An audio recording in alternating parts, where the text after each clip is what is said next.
J'ai écrit, faut réfléchir, faut s'arrêter un petit peu pour réfléchir. D'accord? Bon. Avant d'aller plus loin, réfléchissons. Et faisons travailler nos ménages. Concernant le 12e imam qui a été occulté. D'accord? D'accord? Est-ce que c'est pertinent? Est-ce que c'est utile? Est-ce que c'est vrai? Est-ce que c'est le moment? Hein? Est-ce que c'est le moment de réfléchir une bonne fois pour toutes? Bah oui, bien entendu. Hein? Hein? Donc comment on stimule les ménages? C'est important. Hein? Parce qu'il y en a, ils vont dans YouTube, hein? Ou ils vont dans TikTok, surtout YouTube. Ils m'envoient des messages, alors que je sais pertinemment qu'il n'a même pas regardé la vidéo. Wallah.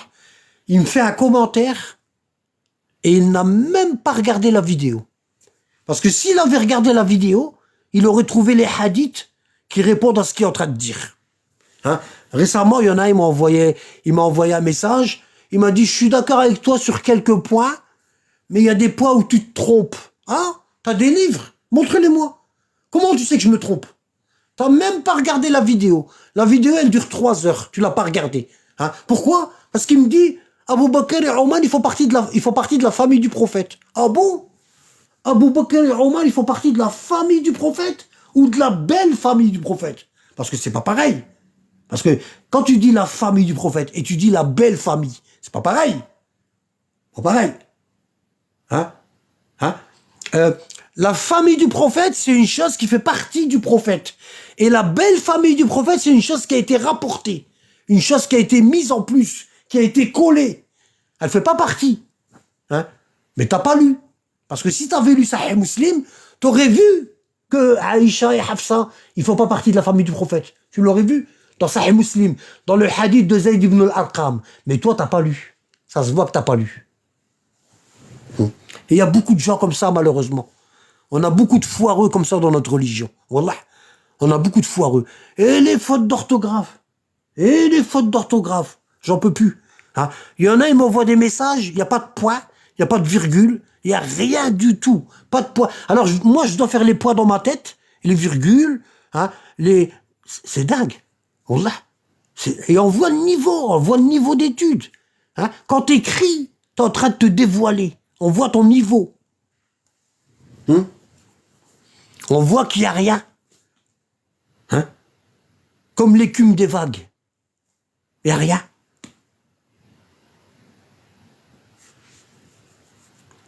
Alors, comment on fait pour stimuler les ménages? Comment on fait pour stimuler notre intelligence? Hein?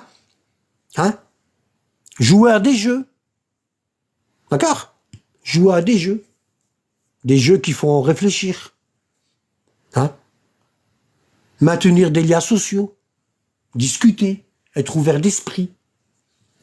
Hein? Faut pas être enfermé comme les pseudo-sunnites. Ils sont enfermés avec leur cheikh. Ils ne lisent que les livres de leur cheikh.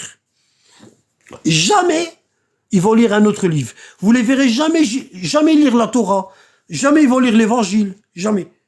Hein? Ils vont jamais lire les hadiths de la famille du prophète. Ils ignorent totalement ce qu'il y a dedans.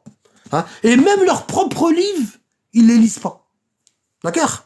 Hein? Participer. Hein? Varier la routine. Faut se bouger. Parce que si tu ne bouges pas, tu veux rester un légume.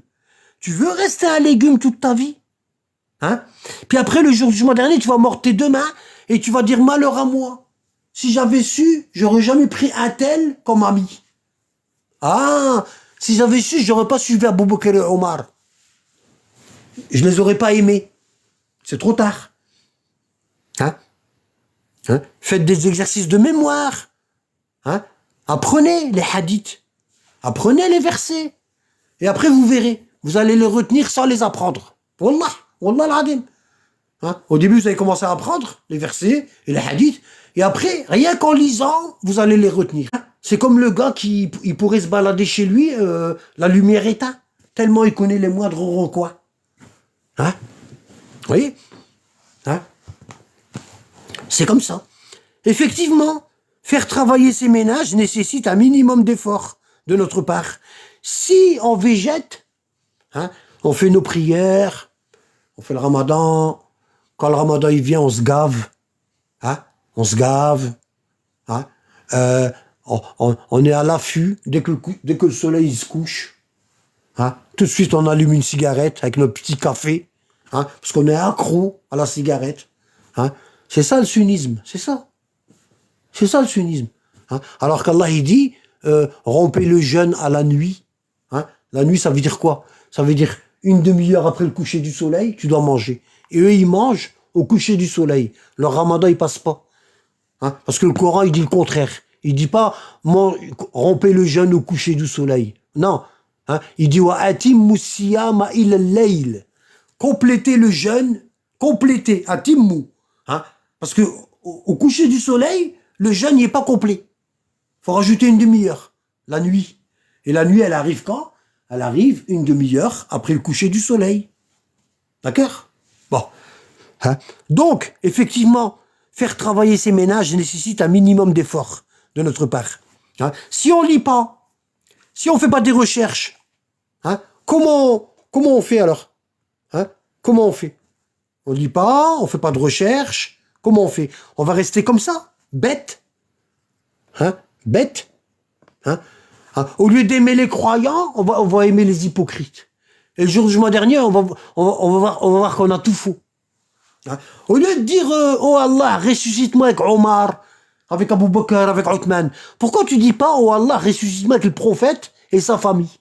Pourquoi? Qu'est-ce qu'elle t'a fait, la famille du prophète?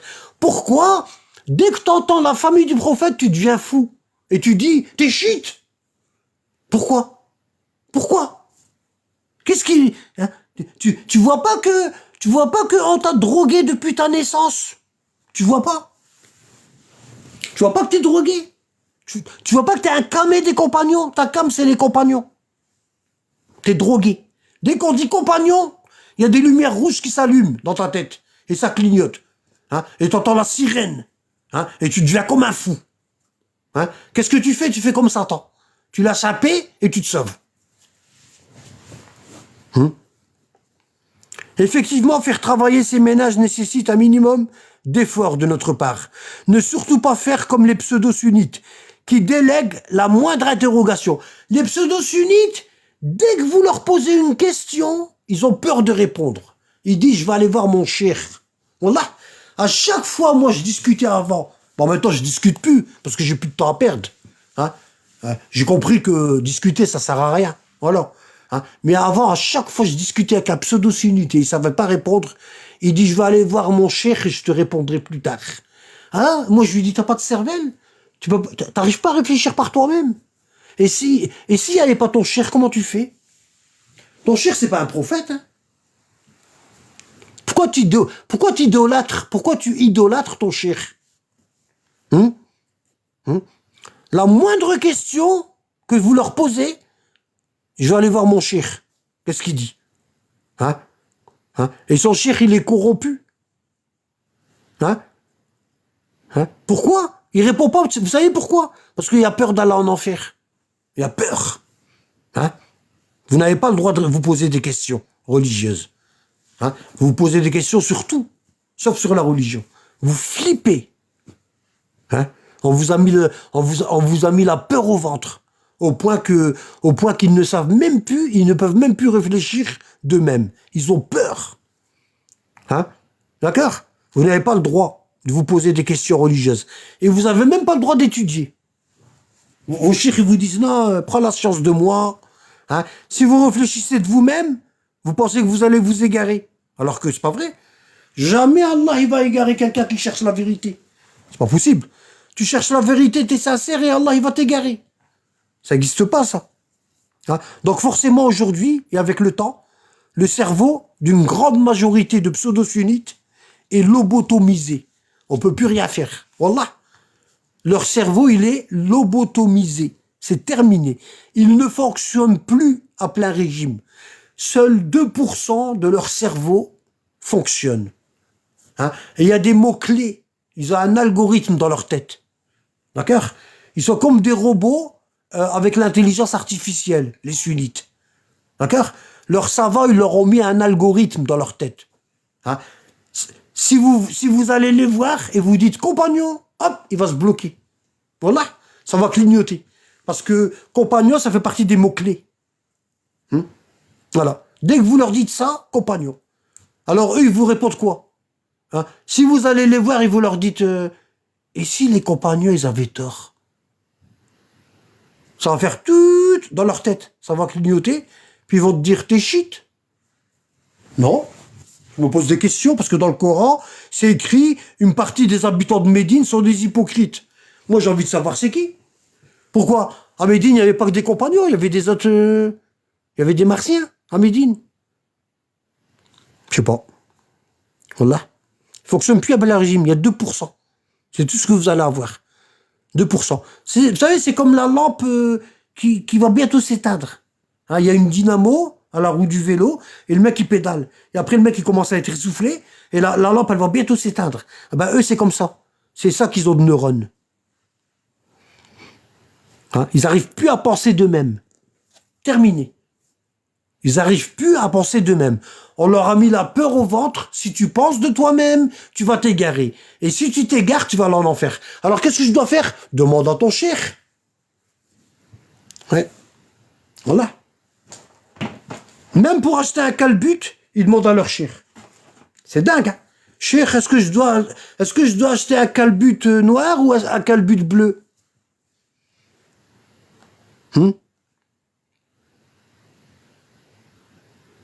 La lobotomie, c'est quoi? Hein? Ça désigne une opération chirurgicale du cerveau qui consiste à détruire de façon partielle, hein, la région préfrontale du cerveau.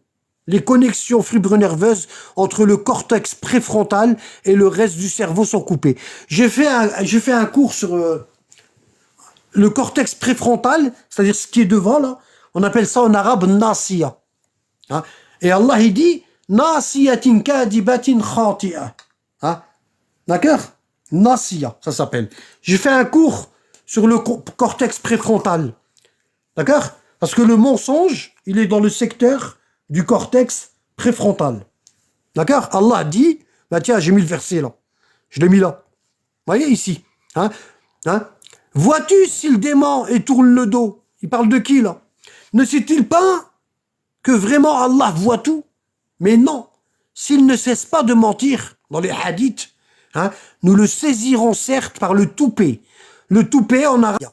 Hein, et la nasiya, c'est le cortex préfrontal. C'est la partie du cerveau qui ment. Hein, la nasiya, le toupet, c'est le cortex préfrontal, le lieu du déni et du mensonge. Hein, et wallah, les pseudo-sunnites, ils ont un problème avec leur nasiya. Ils ont un gros problème avec leur cortex préfrontal. C'est là. Vous voyez? La nasiya, elle est ici. Où est-ce que... Regardez. Regardez. La nasiya, le cortex préfrontal, il est là. Où est-ce que j'ai mis le stylo? Le mensonge et le déni, chez les hommes, il se trouve ici.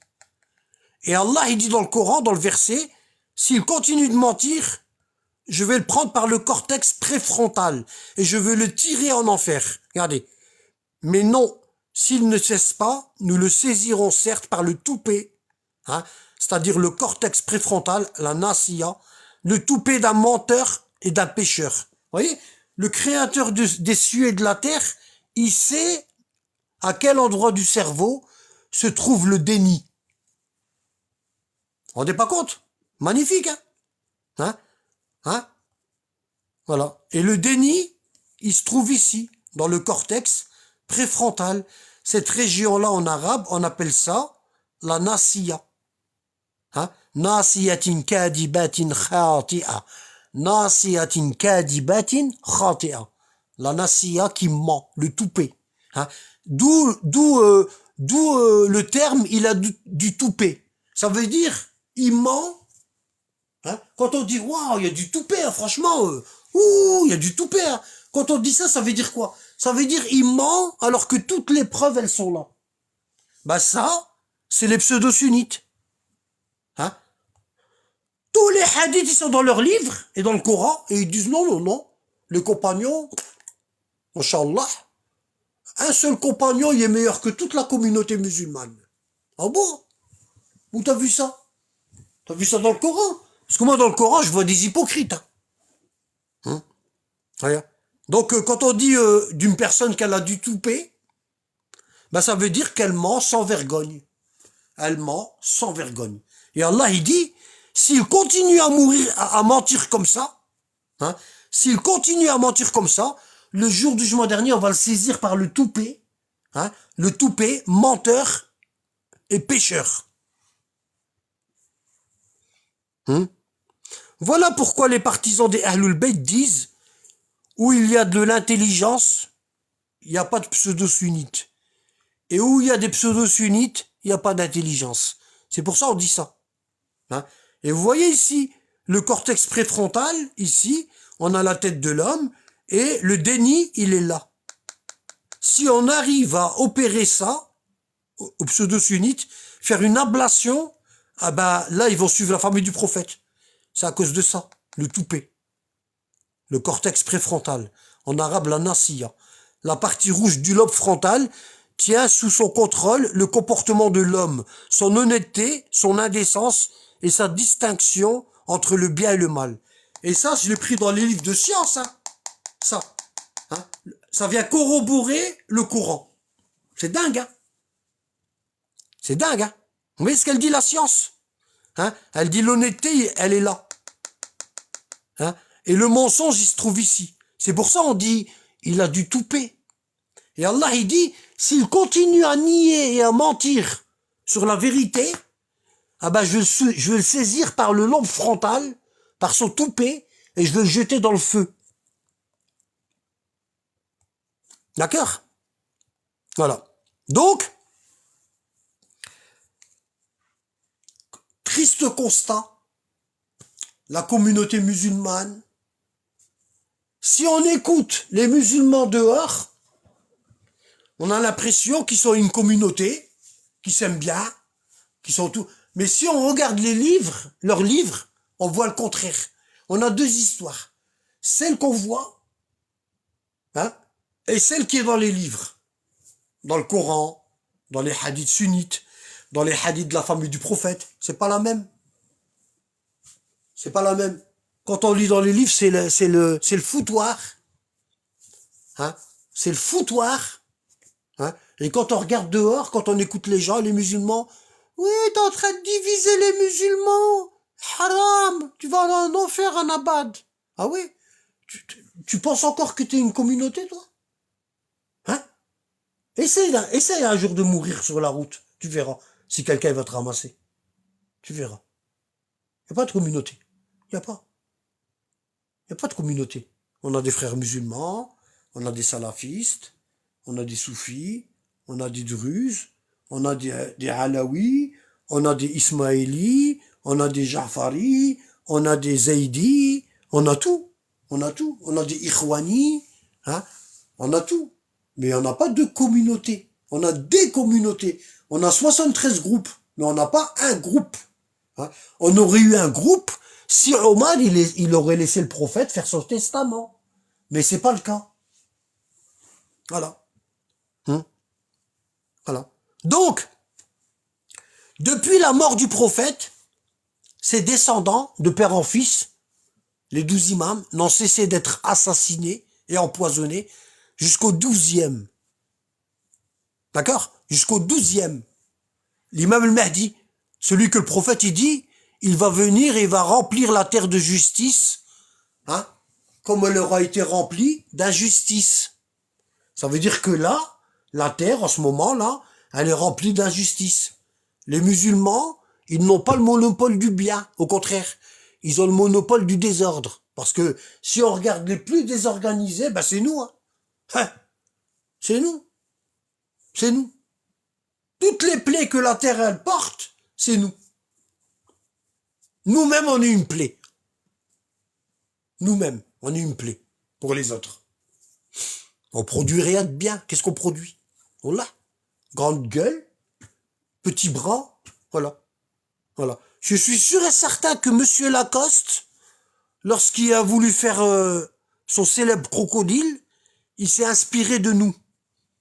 Il a dit, ah, qu'est-ce que je devrais mettre? Ah, ben les Arabes, grande gueule avec des petits bras. Voilà. Je suis sûr et certain que ça vient de nous. C'est pour ça les Arabes, ils aiment bien Lacoste. Les Lascar, ils adorent les Lacoste. Les casquettes Lacoste. Hein? Donc, le 12e imam, il a été occulté. Voilà. Les autres, ils ont tous été tués. Le 12e, il a été occulté. D'accord? Voilà. Il y a eu la petite occultation. Hein? Pourquoi? Parce qu'il y avait 4 musulmans de confiance dans toute la communauté. À l'époque de l'Hussein, ils étaient 72 contre 30 000 soldats sunnites. Hein? Et à l'époque du 12e, le Hussein, c'est le 3e. Il restait 4 musulmans sincères. 4 croyants sincères. Tous les autres, il n'y a pas confiance. Donc l'imam al-Mahdi, on appelait ça la petite occultation. L'occultation mineure. D'accord? Elle a commencé lorsqu'il a eu 5 ans. Il était caché. L'imam caché. Tout comme Jésus, tout comme Moïse a été caché, tout comme Abraham a été caché. C'est la continuité. D'accord? Hein? Donc ça, c'est la petite occultation. Pourquoi petite occultation? Parce qu'il y avait que 4 personnes qui pouvaient le voir. Dans tout l'empire islamique, il n'y avait pas 4 personnes honnêtes. Il n'y en avait que 4. Tout le reste, il n'y a pas de confiance. Et ça s'appelle l'occultation mineure. D'accord? Hein? Et ensuite, quand ces 4 personnes-là, les naïbs, ils sont morts, hein, les 4 personnes de confiance, les croyantes, ah ben, il y a eu la grande occultation. Et l'imam Mahdi, il était âgé de 73 ans. D'accord? Quand il a disparu, la grande occultation, il avait 73 ans. Voilà. Et son imama, il dure toujours. Il est toujours le calife. Parce qu'il est sur terre, mais on ne le voit pas. D'accord? Il est sur terre, mais on ne le voit pas. Parce que la terre ne peut pas rester sans calife. Je vous ai déjà parlé d'Adam, quand Dieu il dit, il faut que je mette un calife sur terre. D'accord? Les anges, ils ont combattu les djinns, hein, et ils les ont massacrés, hein, et les autres, ils les auront poussés vers l'océan, et il faut un calife sur terre. Et Dieu, il dit aux anges, et à Satan, il dit, je veux faire un calife. La terre ne doit pas rester sans calife. Parce que le jour où la terre, elle restera sans imam désigné par Dieu, calife, ben c'est la fin des temps. Donc l'imam, il est ici, mais on ne le voit pas. Il est occulté, on appelle ça. D'accord? Voilà. Son imama, il est toujours en cours. D'accord? Hein? Vous avez vu, vous avez vu le verset du Coran qui dit ça? Regardez. Il faut toujours ramener le Coran, c'est important. Ici. Vous voyez, ici, regardez ça. Regardez ça. Regardez la falsification dans toute sa splendeur. Regardez ça. On appelle ça la falsification dans toute sa splendeur. On a la sourate 17, notez, sourate 17.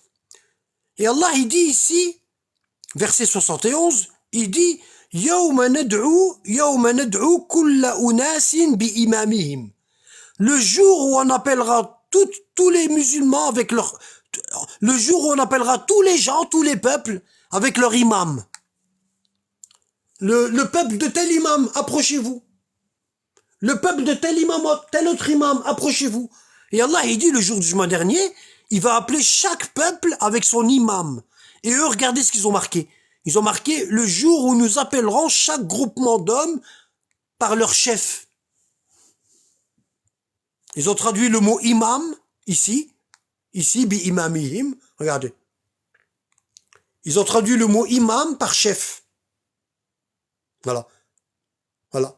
Ils veulent pas que vous sachiez que le jour du jugement dernier, Allah, il va appeler chaque peuple par son imam.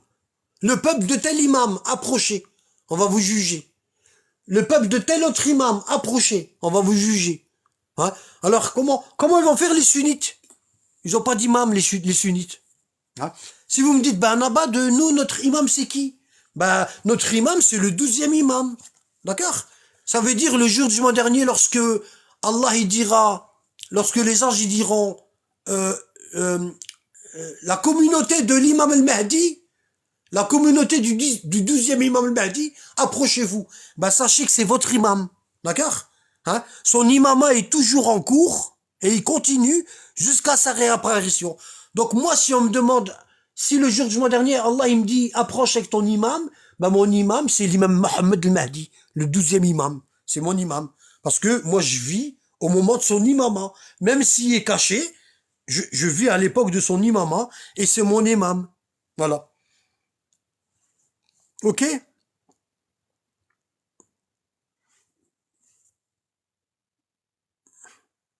C'est pour ça que chez les partisans chiites du haut des 12 imams descendants du prophète, le mois de Sha'ban avant le Ramadan, c'est un mois important.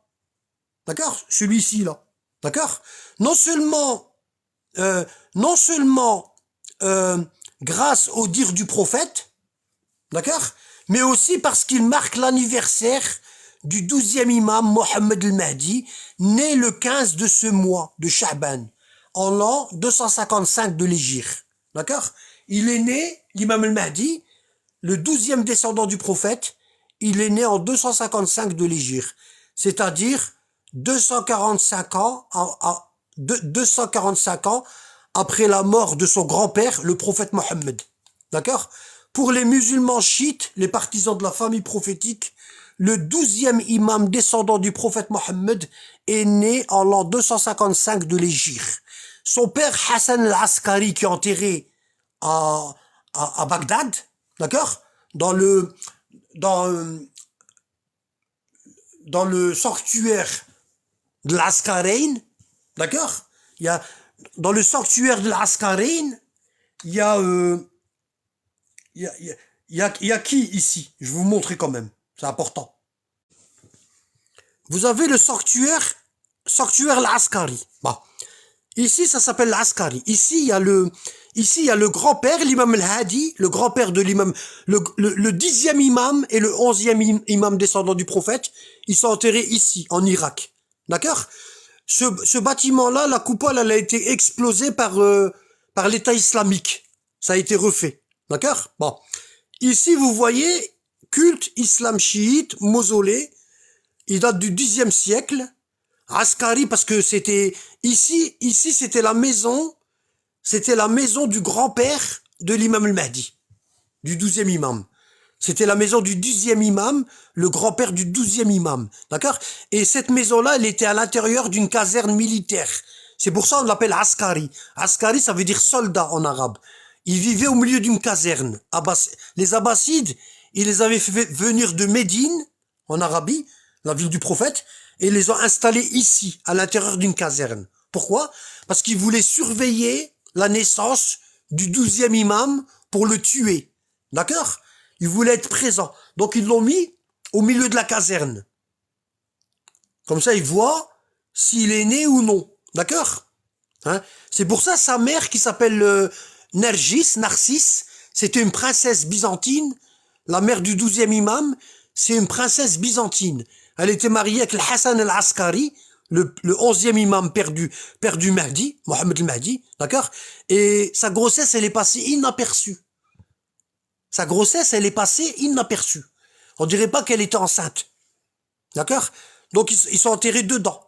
Donc ici, à l'intérieur de cette mosquée-là, il y a le grand-père, le 10e imam, le grand-père du Mahdi.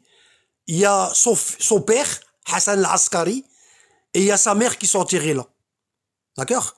Ça se trouve à Samara, en Irak. D'accord? Et là,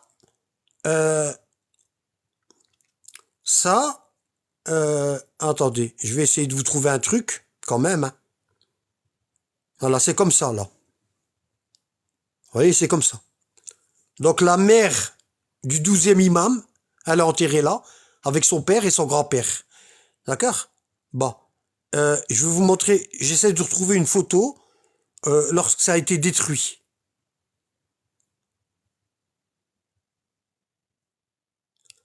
Par les sunnites.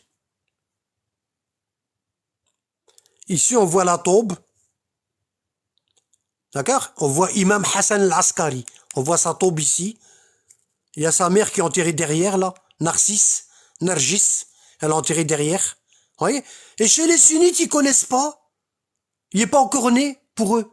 C'est dingue, hein. Ben c'est normal, il n'est pas encore né. Ils savent pas. Parce que eux, ils suivent les abbassides. Ils suivent les bourreaux. Alors que la naissance, elle a été cachée. Vous voyez? Là, il y a sa mère. Ici. Narcisse. Une princesse byzantine. Et ici, c'est Hassan al-Askari. Ici, c'est son père. C'est écrit le Hassan al-Askari. Et son grand-père, il est devant. Voilà, ça, c'est l'intérieur. Voilà. Vous voyez? Son grand-père, il est là. Là, vous avez le 10e imam. D'accord? Voilà. C'est comme ça se présente. À l'intérieur. Et ici, vous avez Imam Halil al-Hadi. Ça, c'est le 10e imam, le grand-père du Mahdi. Son grand-père. Voilà. Vous voyez, ça se présente comme ça. Ben, cette mosquée-là, elle a été bombardée. Elle a été bombardée par l'État islamique. J'essaie de trouver une photo. Apparemment, j'en trouve pas.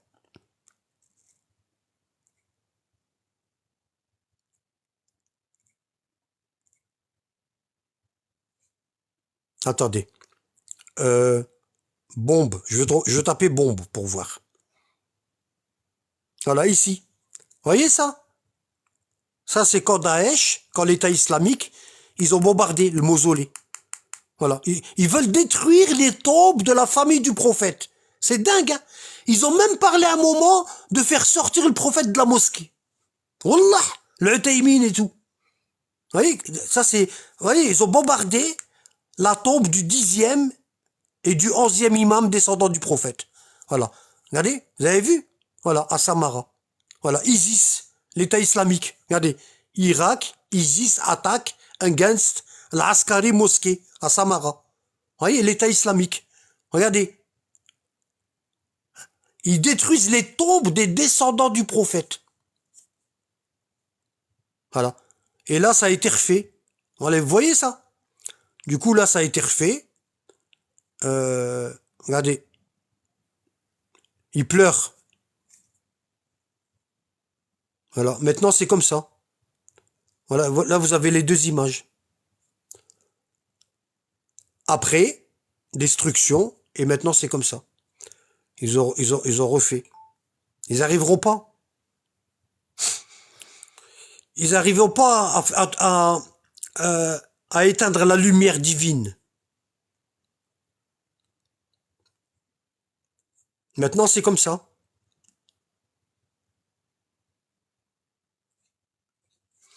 Voilà. Bon.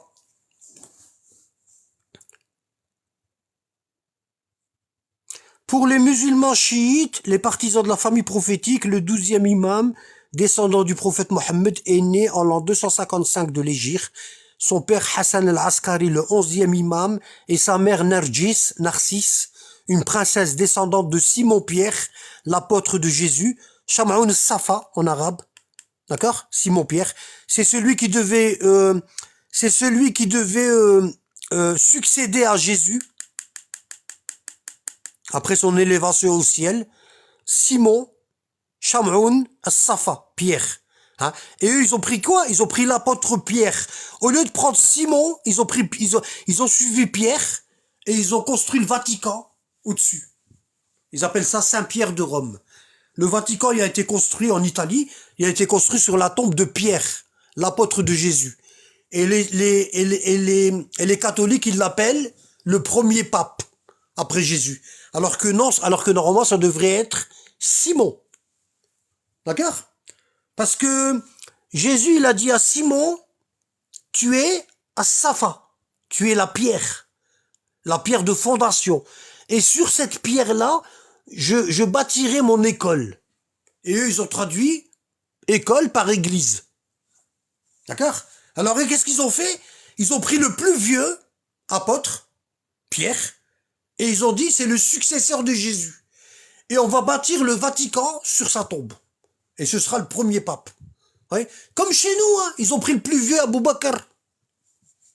Voilà. Parce que Simon, c'était le plus jeune des apôtres. Je vous ai déjà parlé de ça, quand il y a eu la Pâque, la table qui est descendue du ciel, du paradis, et il a dit ceci est mon sang, ceci est mon corps. Je vous ai déjà parlé de ça. Parce qu'après, si je commence à parler à chaque fois de la même chose, on va perdre du temps. Voilà. Donc, vous voyez, quand Allah il dit ça, ici par exemple, bon, pour les musulmans chiites, les partisans de la famille prophétique, le 12e imam descendant du prophète Mohammed est né en 255 de l'Hégire, c'est-à-dire 245 ans après la mort de son grand-père, le prophète Mohammed. Son père Hassan al-Askari, le 11e imam, et sa mère Narjis, une princesse descendante de Simon-Pierre, l'apôtre de Jésus, sont enterrés en Irak. Leurs tombes sont connues et visitées par les chiites. Le prénom de l'imam al-Mahdi est bien Mohammed. Il s'appelle Mohammed. Il a bel et bien existé. Et aujourd'hui, il est en occultation majeure, tout comme Jésus, fils de Marie. Et ils vont revenir tous les deux avant la fin des temps, pour établir le califat divin sur terre. Donc il s'appelle Mohammed, d'accord? Il est aujourd'hui en occultation majeure avec Jésus. La communauté musulmane devenue menteuse après la mort du prophète Mohammed a tout fait pour étouffer l'islam authentique. Ils disent, ouais, il est pas né. Le 12e imam, il est pas né. Voilà. C'est pour ça qu'ils ont toujours des terroristes et c'est des merdis, tout le temps. Hein? Il y a tout le temps des bonhommes, hein, qui sortent, ils disent, oh, on est le 12e imam Mahdi, et en fin de compte, c'est des terroristes. Ils se font tuer. Hein, je vous en ai déjà parlé. Bon. Alors, la communauté musulmane est devenue menteuse après la mort du prophète Mohammed, a tout fait pour étouffer l'islam authentique. Par l'assassinat du prophète Mohammed, l'assassinat de sa fille Fatima et des 11 imams avant le Mahdi. Et le Mahdi, Allah il dit, celui-là, vous ne l'aurez pas. Vous voulez éteindre la lumière d'Allah avec votre bouche, vous ne l'éteindrez pas.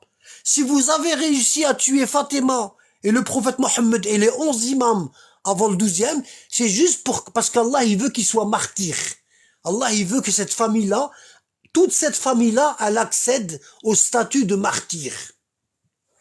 Tout simplement. Voilà. Hein?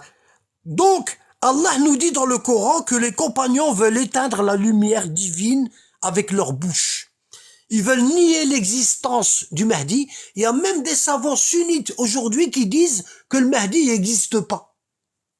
C'est dingue, hein, où on en est arrivé. Hein? Hein? Donc Allah il dit que les compagnons ils veulent éteindre la lumière divine avec leur bouche, avec leurs mensonges, et qu'Allah maintiendra cette lumière, cette religion authentique, jusqu'à la fin des temps. Il a donc occulté le 12e imam Mohammed al-Mahdi afin de le préserver lui et le Coran authentique jusqu'à leur retour avant la fin des temps. Et ici Allah il dit, Sourate 9, verset 32, et ils veulent éteindre avec leur bouche la lumière d'Allah. C'est pour ça que je vous dis, lisez, n'écoutez pas ce qu'on vous dit. Arrêtez d'écouter ce qu'on vous dit. Lisez. Hein? Ils veulent éteindre la vérité, la lumière d'Allah avec leur bouche, alors qu'Allah ne veut que parachever sa lumière. Quelques répulsions qu'on ait les mécréants. Allah, il les a appelés mécréants. Hein? Ils étaient hypocrites et ils sont devenus mécréants. Hein? Il dit innal munafiqina fi darkil asfal min jahannam. Les hypocrites seront dans l'endroit le plus bas de l'enfer. Hein? Et Allah il dit au verset 33 de la sourate 9, c'est lui qui a envoyé son messager avec la bonne direction et la religion de la vérité afin qu'elle triomphe sur toutes les autres religions. Même si vous essayez de tuer le 12e imam, hein, eh ben vous n'arriverez pas. Parce que la religion du prophète, elle va triompher. Avec cet imam-là, la religion du prophète, elle va triompher sur toute l'humanité. D'accord? Afin qu'elle triomphe sur toute autre religion, quelque répulsion qu'on ait les associateurs. Et ici, les associateurs, c'est les Arabes. D'accord? Hein? Regardez. Vous allez me dire, ouais, mais Anabad, comment tu sais que les associateurs, c'est les Arabes? Et comment tu sais que c'est pas les Juifs? Et comment tu sais que c'est pas les chrétiens? Bah, je vais vous montrer. Regardez.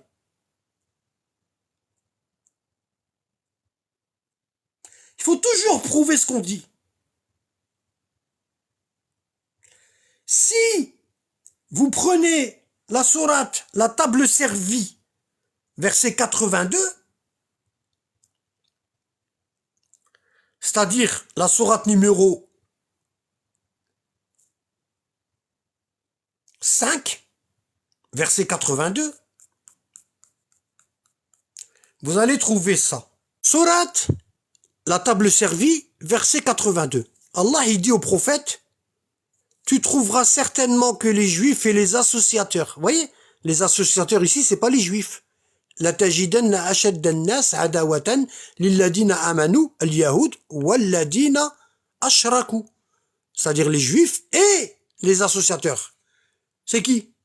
C'est les compagnons. C'est ce qu'on appelle aujourd'hui l'Arabie Saoudite, les salafistes. D'accord? Donc quand il dit ici quelques répulsions qu'on ait les associateurs, il parle des Arabes. Il parle des sunnites ici. Hein? Dans ce verset, les associateurs sont les Arabes. Pourquoi? Parce que dans cet autre verset 82 de la sourate 5, Allah il dit, tu trouveras certainement que les juifs et les associateurs sont les ennemis les plus acharnés des croyants. Et les croyants, c'est qui? Ce sont les musulmans qui suivent la famille du prophète. D'accord? Hein? Et tu trouveras certes que les plus disposés à aimer les croyants sont ceux qui disent, nous sommes Nasara, nous sommes chrétiens. Ce qu'on appelle les orthodoxes. D'accord? Regardez. Et tu trouveras certes que les plus disposés à aimer les croyants, c'est-à-dire ceux qui suivent la famille du prophète, sont ceux qui disent nous sommes chrétiens. C'est qu'il y a parmi eux, parmi ces chrétiens-là, il y a parmi eux des prêtres et des moines, et ils ne s'enflent pas d'orgueil. Et quand ils entendent ce qui est descendu sur le messager Mohammed, tu vois leurs yeux débordés de larmes. Ceux qui disent nous sommes Nasara. Nasara, ça vient de la ville Nazareth. Nazareth, Nasara. La ville de Nazareth, on l'appelle Nasira. Et là-bas, c'est des chrétiens orthodoxes. D'accord? Bon. Et Allah, il dit, les chrétiens orthodoxes, quand ils entendent le Coran, quand ils entendent réciter le Coran, tu vois leurs yeux débordés de larmes. Parce qu'ils ont reconnu la vérité. Ils ont dit, Jésus nous a ramené la même chose. Hein? Donc leurs yeux commencent à déborder de larmes. Hein? Parce qu'ils ont reconnu la vérité. Ils disent, ô notre Seigneur, nous croyons, inscris-nous donc parmi ceux qui témoignent de la véracité du Coran. Hein? Et ils disent, pourquoi ne croirions-nous pas en Allah? Ça c'est les chrétiens orthodoxes. Hein? Et à ceux qui nous est parvenu de la vérité, pourquoi ne convoitions-nous pas que notre Seigneur nous fasse entrer, hein, en compagnie des gens vertueux au paradis, avec les croyants. D'accord? Donc dans ce verset-là, les associateurs, c'est les Arabes. Donc ceux qui veulent éteindre la lumière d'Allah avec leur bouche, ils veulent que le 12e imam, le Mahdi, ne vienne pas. D'accord? Ils veulent pas qu'il vienne. Hein? Ils installent des bases partout. Comme ça, quand il va venir, on va bien l'accueillir comme il faut. Hein? Et on va dire, oh, il est chiite. C'est pas le 12e imam, hein, c'est un chiite. Et il va envoyer une armée. Et quand cette armée-là, elle va arriver entre la Mecque et Médine, elle va être engloutie. Et ça, on va y arriver plus tard. D'accord? Je vais en parler plus tard. Alors, Mohammed Jamali, imam de la prière de Kangan, a déclaré que les riwayat parlent du retour à la fin des temps d'une personne aux particularités définies qui remplira la terre de justice. Le conseil des Fetwa de Sananja a déclaré que les sunnites pensent qu'à la fin des temps, un homme nommé Mohammed al-Mahdi, les sunnites, hein, naîtra, alors qu'il est déjà né. Hein? Son père il est déjà enterré en Irak depuis 1200 ans, sa mère elle est enterrée, son grand-père est enterré, et les sunnites ils disent il est pas encore né. Hein? Et il dirigera le monde avec Jésus, et il le remplira de justice. Le cheikh Ibrahim Mohammadi, imam de la prière d'Assalouye, a déclaré que les religieux sunnites croyaient qu'un homme nommé Mohammed ibn Abdillah, connu sous le nom de Mahdi, descendant du prophète, de Fatima et de Hassan, vous voyez, il descend de l'Hussein, du frère de l'Hassan, et eux, et les sunnites, ils disent de l'Hassan. Pourquoi? Parce que les sunnites, ils pensent que c'est le premier fils de Fatima et de l'imam Ali. Il s'appelle Hassan. Alors que le père de Mahdi, le 11e imam, il s'appelle aussi Hassan. Ils confondent. Ils confondent les deux imams. Ils confondent le 2e imam avec le 11e. Parce qu'ils portent tous les deux le prénom de l'Hassan. Donc quand vous demandez à un sunnite, le 12e imam Mahdi, il va naître de quelle famille? Il va vous dire de l'Hassan, le fils de Fatima et de Ali. Alors que c'est faux. Hein? Il descend de la généalogie de l'Hussein, du 3e imam. Et comment, au bout de 14 siècles, 1450 ans, comment vous allez trouver un descendant du prophète? Il y en a plein. Nous, on parle d'une généalogie directe, de père en fils. De père en fils. Hein? Là, au bout de 1450 ans, hein, il y a tellement eu de mariages, le sang il s'est tellement mélangé, qu'on n'a plus de descendants directs du prophète. Donc les sunnites, ils n'attendent pas un descendant direct. D'accord? Et quand on dit aux sunnites, y a un imam qui va venir, il va s'appeler Mohammed, il va s'appeler le Mahdi, ils nous disent oui. On leur dit c'est le 12e imam, ils disent non. Il n'y a pas de 12 imams. Ben, c'est pas écrit dans le Bukhari et dans vos livres authentiques que Samura ibn Jundub, il dit j'étais avec mon père chez le prophète. Hein? Et le prophète il a dit cet islam ne s'effacera pas tant qu'il y aura 12 califes. Hein? Et le prophète il a dit quelque chose d'autre, j'ai pas compris. J'ai dit à mon père, qu'est-ce qu'il a dit? Et mon père il m'a dit, ils seront tous de Quraysh. Hein? Et la falsification à l'état pur. Il n'a pas dit, ils seront tous de Quraysh. Il a dit, ils seront tous les descendants de ma fille Fatima et de Ali. Pas Quraysh. Parce que si on dit Quraysh, ça veut dire les Omeyyades, ça veut dire les Abbasides, ça veut dire Abu Bakr, ça veut dire Omar, ça veut dire Uthman. Ils sont tous Quraysh. Qu'est-ce que tu racontes? Donc ça, c'est des sunnites qui disent ça. Hein? Le cheikh Abou Sattar al-Harami, imam de la prière de Nakhtari, a déclaré qu'à la fin des temps, un homme naîtra, il naîtra, il n'est pas encore né chez eux. C'est pour ça, chez les sunnites, il y a toujours des Mahdi, puis pour finir, c'est des terroristes. Ils connaissent même pas sa généalogie. N'importe qui peut être Mahdi chez eux. Il est incroyable de constater que pour les savants pseudo-sunnites, l'imam al-Mahdi n'est pas encore né. Incroyable. Incroyable. Hein? Et qu'il naîtra à la fin des temps. Et en plus, ils disent quoi les sunnites? Ils disent, Yaslahuhu Allah fi layla. Allah va l'activer en une nuit. Ça veut dire le type, il sait pas que c'est le 12e imam, il sait pas que c'est le Mahdi qui va purifier la terre. Hein? Ça veut dire quoi? Il va aller à l'école avec ses potes, hein? Il va aller au café et tout, et puis en une nuit, Allah il va l'activer. Vous savez comment on active n'importe quoi. Hein? Et qu'il naîtra à la fin des temps, selon les savants pseudo-sunnites, le Mahdi lui-même ne sait pas qu'il est élu. Lui-même, il sait pas qui est élu. Ça veut dire quoi? Il va avoir une vie normale, il va mettre des jeans, des Levi's et tout, comme tout le monde. Il va aller au café avec ses potes et tout. Puis en une nuit, Allah, il va appuyer sur le bouton, il va lui dire, tac, t'es le Mahdi.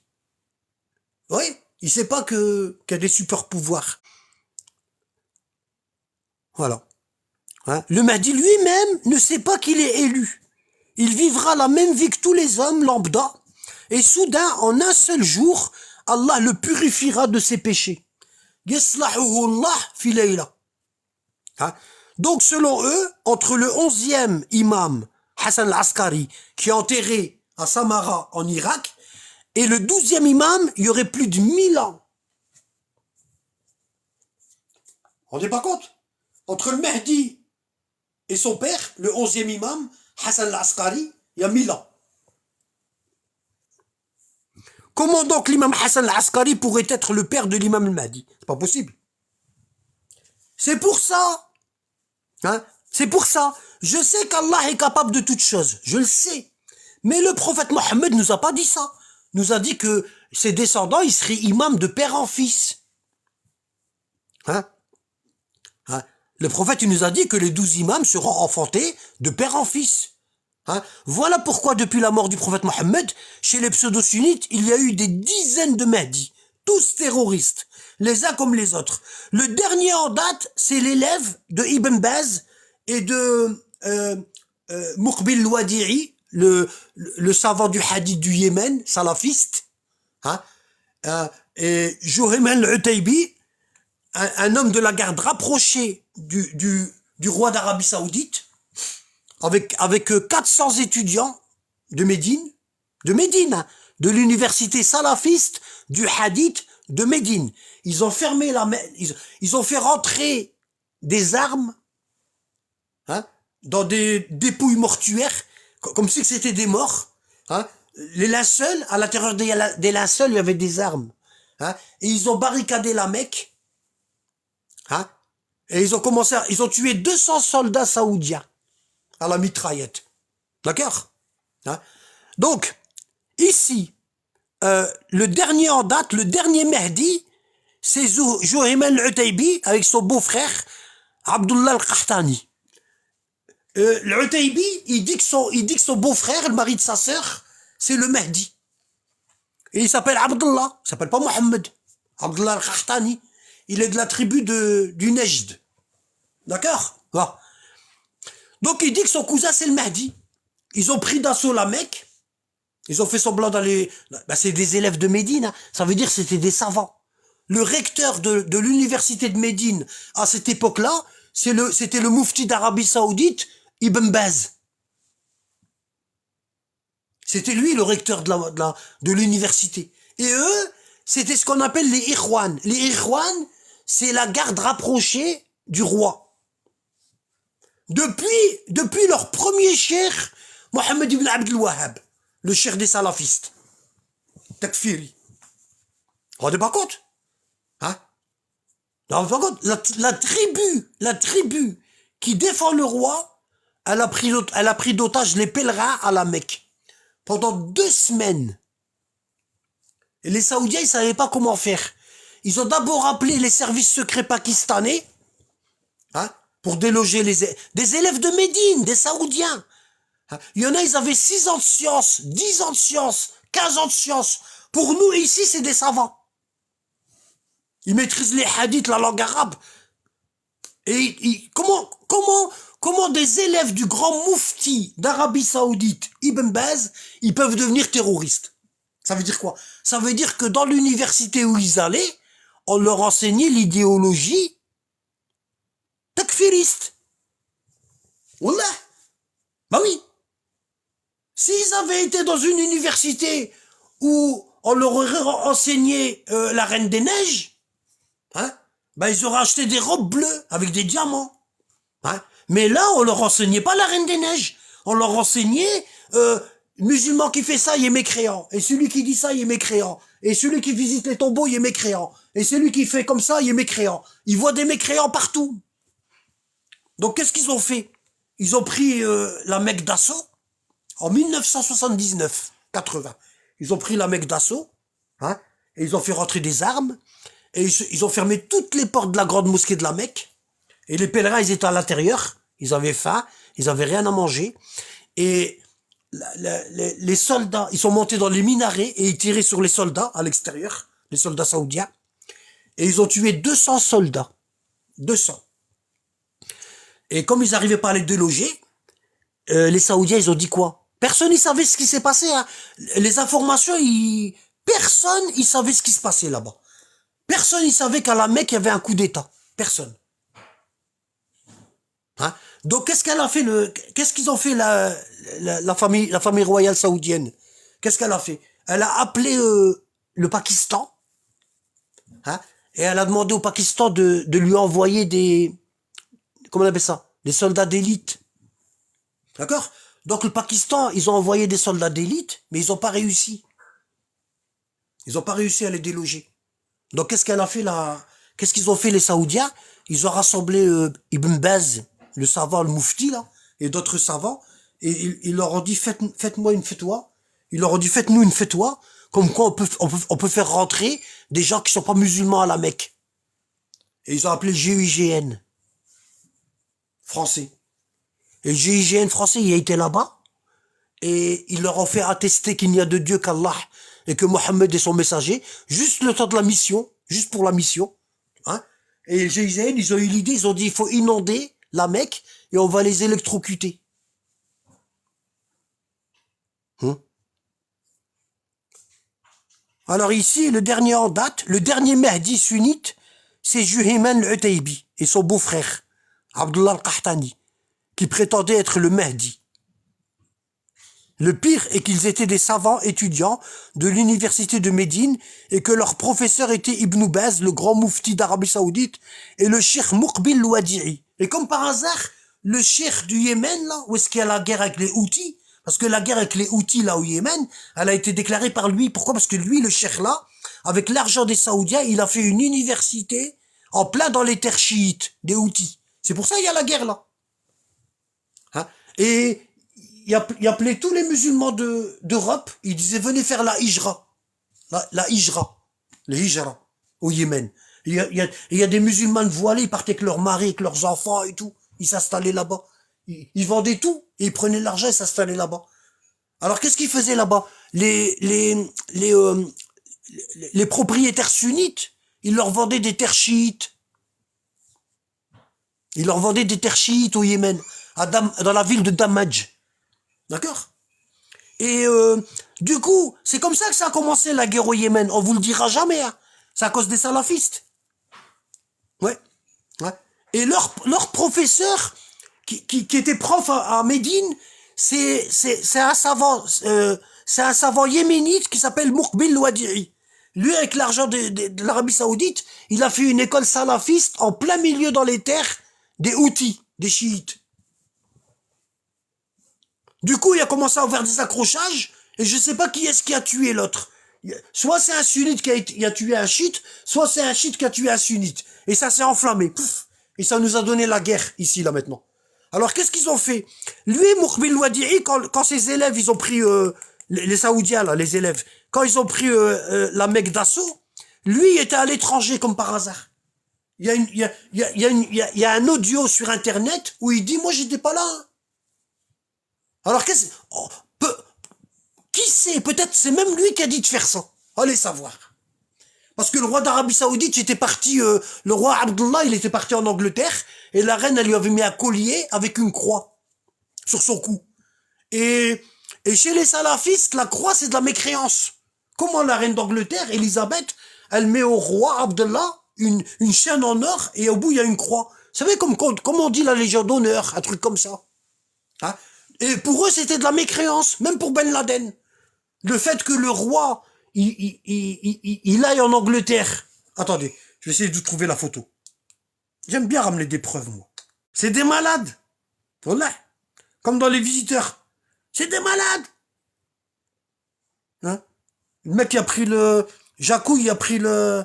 Il a pris le... Comment on appelle ça? Il a pris le jambon, il l'a mis dans le parapluie, et puis il l'a... Hein? Et après, il s'est lavé dans la baignoire avec la grosse bouteille de Chanel. Et le mari, là, le dentiste, il est parti voir sa femme, il lui dit, c'est des malades. Ben, c'est ça, c'est les salafistes. Wallah, c'est des malades. Wallah, l'adim, c'est des malades. Qasam billah. Wallah, que c'est des malades. On pourrait faire Les Visiteurs 4 avec eux. Vous voyez, c'est là. Vous voyez, c'est là, regardez. Là, il y a le roi Abdallah et il y a la reine Elisabeth. Vous voyez? Et là, elle lui a mis la photo, on ne la voit pas. Elle lui a mis un collier en or avec une médaille. Tu vois, vous voyez ce genre de collier comme ça? Avec une croix. Attendez. On voit quand il est en train de baisser la tête et elle est en train de lui mettre la médaille. Vous voyez, je le trouve, Ben Ammi, Wallah. Ce serait bien que je le trouve. Bref, je ne le retrouverai pas. Vous ferez vos recherches vous-même. Voyez? Donc, quand il était parti en visite officielle ici, le roi, là, ici, là, on voit bien. Voyez, ici, elle lui a mis un collier, une chaîne. Et dans cette chaîne-là, il y avait une croix. Il y avait rien de bizarre, hein. Subhanallah, il y avait rien. Du coup, tous les salafistes, ils ont dit c'est de la mécréance. L'État, et c'est là qu'ils ont fait le coup d'État à la Mecque. D'accord? Ils ont dit le roi Abdallah d'Arabie Saoudite, comment dire, il est devenu mécréant. Voilà. Donc les élèves du Moufti d'Arabie Saoudite, ils ont décidé de lui prendre le pouvoir. Donc ils ont dit le Mahdi, il est là. Il faut qu'on prenne la Mecque. Vous voyez? Donc, le Utaybi, là, avec son beau-frère. Et c'est eux, là, c'est eux. Ça, c'est tous les élèves de Médine. Ils les ont laissés comme des chiens, regardez. Ils sont pas lavés, rien. Pour dire que, ah ben ça, c'est des savants saoudiens. Wallah, l'Adim, c'est des savants saoudiens, ça. C'est des savants du hadith. Et ils vous le diront pas. En 79, la prise de la grande mosquée. Comment des savants élèves du grand moufti d'Arabie Saoudite, Ibn Baz, et du grand savant salafiste du hadith, Cheikh Muqbil Hadi al-Wadi'i, yéménite, peuvent-ils devenir des terroristes du jour au lendemain, comme ça? Hein? Comme s'ils se sont réveillés genounés d'un seul coup. Ils étaient bien, hop, genounés. T'ouvres les yeux, bien. Tu fermes les yeux, genounés. Comment c'est possible? Comment c'est possible? Voilà. Hein? Comment des savants élèves du plus grand savant du hadith yéménite chez les sunnites, Cheikh Muqbil Wadi'i, et du grand moufti d'Arabie Saoudite, descendant de Mohammed ibn Abdel Wahhab, qui plus est la garde rapprochée du roi, ça c'est des soldats d'élite. C'est des soldats d'élite. Comment peuvent-ils, du jour au lendemain, devenir des terroristes et prendre des centaines de pèlerins en otage et tuer 200 gardes, 200 soldats saoudiens, grâce à la France? Hein? Donc les sunnites, vous pouvez dire radiyallahu anha, la France, d'accord? Hein? Grâce à la France, ben, la Mecque, elle a été sauvée. Voilà. Et puis ils sont toujours salafistes. Hein? On a. Ils ont tué des centaines de pèlerins. Ils ont commencé à tirer avec les mitraillettes, et il y en a un, il est monté sur le minaret, et il a dit le Mahdi il est là, le Mahdi il est là, c'est la guerre sainte, c'est la guerre sainte. Wallah, Wallah l'Adim. Faites des recherches. Cela prouve bien que dans leur idéologie salafiste, il y a du terrorisme. Wallah, ça vient d'Ibn Taymiyyah, al-Harrani. Ibn Taymiyyah al-Harrani. Hein? Hein? Quand vous entendez, regardez, je vais vous donner un signe, pour ceux qui sont encore sunnites. Quand vous entendez le cheikh de l'islam Ibn Taymiyyah, quand vous entendez dans une mosquée, ou vous entendez un musulman dire Cheikh l'islam Ibn Taymiyyah, sauvez-vous. Wallah, c'est du terrorisme. Wallah l'adim. Wallah. Si un jour votre fils, il rentre, si vous avez un enfant de 20 ans ou 21 ans, puis il rentre, puis il dit papa, Cheikh Ibn Taymiyyah, il a dit ça. Ah ben, wallah, surveillez-le très près. Parce qu'il va se retrouver en Syrie ou quelque part d'autre. Ou au Yémen, pour tuer des chiites. Ils ont une mauvaise compréhension du Coran. Pour eux, parce que la reine, elle a mis un collier au roi, et c'est même pas, vous savez, c'est la croix, attendez, je vais vous montrer. Voilà, c'est ça. Regardez. C'est ça. Ça. Elle lui a mis un collier avec ça. Ici, là. Pour eux, c'est de la mécréance, ça. Leicester. C'est dingue, hein. Ils voient de la mécréance partout.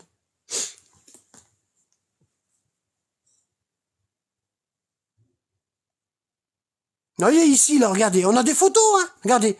Face à la dynastie saoudienne. Vous voyez, ils avaient des masques et tout, hein. Regardez. Ça, c'est la mosquée de la Mecque. Ici. Vous voyez? Regardez. Là, c'est Jouhem el-Utaybi avec sa mitraillette. Il est habillé en pèlerin. Lui, Jouhem el-Utaybi. Vous voyez, là, il est avec sa mitraillette. Et là, vous voyez le minaret, et il est à la Mecque, hein. Il y a des pèlerins et tout, hein. Rien à foutre. Wallah. Lui, là. Regardez, là, il est ici. C'est lui, là. Il fait peur, hein. Regardez. Il fait peur, hein. Regardez. Ouais, ils sont morts, hein. Ils ont été exécutés, hein. Ils ont tous été exécutés, les 200. Donc lui, c'était le Mahdi, lui, soi-disant. Mahdi salafiste. Ici, voilà. Ici, on a lui, là. Mais ils sont morts, ils ont été exécutés, hein. Ils leur ont coupé la tête à côté de la mosquée. La grande mosquée de la Mecque. Vous voyez? Donc là, c'est Jouhem el-Utaybi, là, et son beau-frère Abdullah al-Qahtani, le présumé Mahdi. Tous deux faisant partie des Ikhwan, la garde d'élite et rapprochée du roi d'Arabie Saoudite. Vous voyez? Bon. Alors. Et là, c'est lui, là. Alors là, c'était... là, c'était quand il était beau gosse, ici. Beau gosse, ici. Voilà. Et après l'attentat, la prise de la Mecque, il est là, pas beau gosse ici. Vous voyez? Juhayman Mohammed ibn Saif al-Utaybi, né le 16 septembre 1936 et mort le 9 janvier 80, est un insurgé et religieux saoudien. Vous voyez? Religieux. C'est un religieux. Wallah. C'est un religieux. Vous voyez? Regardez. Religieux saoudien. Qui en 79 a mené la prise par un commando terroriste de la grande mosquée de la Mecque. Eux, ils disent terroristes, ils disent pas que c'est des élèves de l'université de Médine. Ils le disent pas. Et que leur prof, c'était le Moufti. C'est lui leur prof, Moukbil Wadi'i. Vous voyez? Moukbil Wadi'i est un savant renommé dans le monde musulman. Un des promoteurs du suivi du Coran et de la Sunna selon la compréhension des pieux prédécesseurs. Si vous entendez Salaf Saleh, pieux prédécesseurs, barrez-vous. Je vous le dis, Wallah. Vous voulez pas me... Regardez, Damaj au Yémen, il a fait une université salafiste. D'où la guerre du Yémen aujourd'hui. Voilà. Il a été influencé par Mohammed, il a été influencé par Nasiruddin al-Albani, et il a été influencé par l'Utaymin, et il a été influencé par Ibn Baz. Ils lui ont dit, viens chez nous, on va te faire prof. On va te mettre prof. Enseignement, université islamique de Médine. Vous voyez? Voilà. Partout où ils sont, ça va pas. Voilà. Partout où ils sont, ça va pas. Les savants salafistes et leurs élèves se garderont bien de vous parler de cette terrible histoire qui causa la mort de plus de 500 personnes. De plus, la majorité des jeunes convertis au salafisme ignorent totalement cette histoire. Si vous attrapez des jeunes salafistes et vous leur demandez s'ils sont au courant, ils vous diront non. Ils savent même pas que ça s'est passé, ça. Voilà. C'est motus et bouche cousue. Voilà. 500 personnes. De plus, la majorité des jeunes convertis au salafisme ignorent totalement cette histoire. Des minarets de la mosquée de la Mecque, certains d'entre eux hurlaient « Le Mahdi est parmi nous !» Le Mahdi est parmi nous. Les autorités saoudiennes, dépassées par les événements, durent appeler le GIGN français, qui s'est converti à l'islam pendant juste le temps de la prise de Turc, seulement pour l'occasion, ils ont fait une fatwa.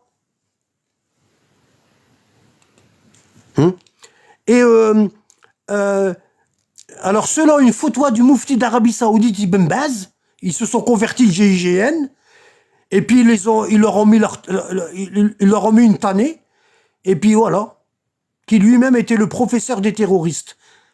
Voilà. Vous voyez ici l'explosion. Il y avait des bombes et tout, hein. Regardez, là vous voyez la mosquée de la Mecque et vous voyez les explosions. C'était chaud. Le siège de la mosquée qui a changé le cours de l'histoire saoudienne. Il y a 4 décennies, un prédicateur charismatique et ses disciples ont organisé une prise de contrôle armée de la grande mosquée de la Mecque, et le lieu le plus saint de l'islam est devenu un champ de bataille.